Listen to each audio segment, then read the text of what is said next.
So, folks, sometime a few days ago, I promised you that I'm going to discuss some issues surrounding Europe that are affecting Europe, and I thought that today, let me just do this video and get it over and done with. I've been watching the European media coverage of the events around Donald J. Trump in relations to him putting Zelensky in his place. And I found that media coverage to be so unfair, actually.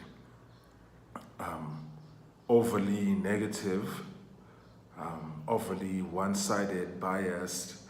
I particularly find European media outlets to be very biased towards liberals and towards leftist leaning causes, to the point that it's difficult for me to say that Europe has an independent, fair and balanced media. It's a situation that is untenable for a free society, which might lead to a place where what happened in the United States of America, culminating in the founding of Fox News in 1996, where people felt that the media was just not representing them accurately, representing their views accurately, and that the media was carrying water for one party. And in 1996, Fox News was founded, which then immediately became the largest news cable channel in the United States and has been so for the past 20 plus years. And that is before the founding of One American News Network and before the founding, more recently, of Newsmax. But that sort of situation is just so untenable that the media in Europe does not report the news, but it actually manipulates the public. That's really my view at this stage, that it's a manipulation of the public and an attempt towards mind control. They are so biased. I mean, I can start with DW, for instance, the German state-owned or parastatal news nation, which has some very detailed documentaries. I found it to be so biased.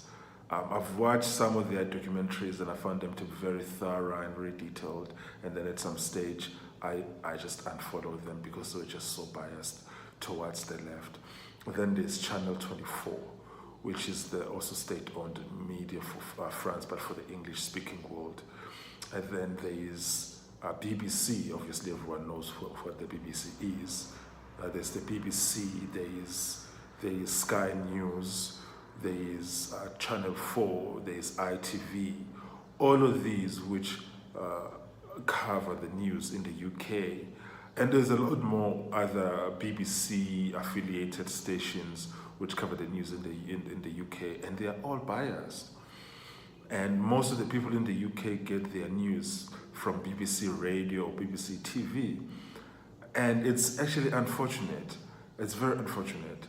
I started realizing this around 2016, that is 2016, with Brexit, where the media was just so unfair and so biased towards the Remain campaign and not fairly covering the Leave position. And then there was the issue around documentaries that were made by all of these news stations after Brexit was successful, covering that and also unfairly covering them in terms of what's going on there. And everything wrong that has happened in the UK, subsequently that they've been blaming it with Brexit. But when anything goes wrong in EU-linked nations who are doing poorly economically, like Belgium or Greece or Spain, they blame that to economic factors, and more recently blaming it to the COVID-19 pandemic. But they are not blaming the issues affecting the UK to any of that. They are blaming them to Brexit. And it's so blatantly obvious for me. It's actually so unfair and so shameful. This is to say that instead of mourning and whining about it, conservatives need to start news stations in all of these nations, especially the large nations in Europe, like the UK, Germany and France.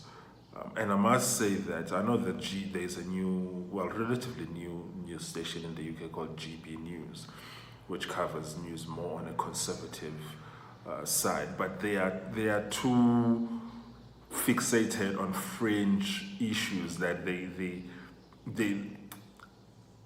can't have mass public appeal. You need a news station, a serious news station like Fox News, which is watched by conservatives, liberals, and independents. Like Fox News is the, even though I have some issues with some of the issues coming from Fox News, but Fox News is the model that one can look at. A big chunk of Democrats watch Fox News for at least 4 hours every day. So that's the kind of news station that you need to counter all of this crap, The Guardian, all of those things. And when it comes to print media in the UK, it's even much more worse. Whether it's The Guardian, whether it's Daily Mail, whether it's whatever it is worse. It is horrible.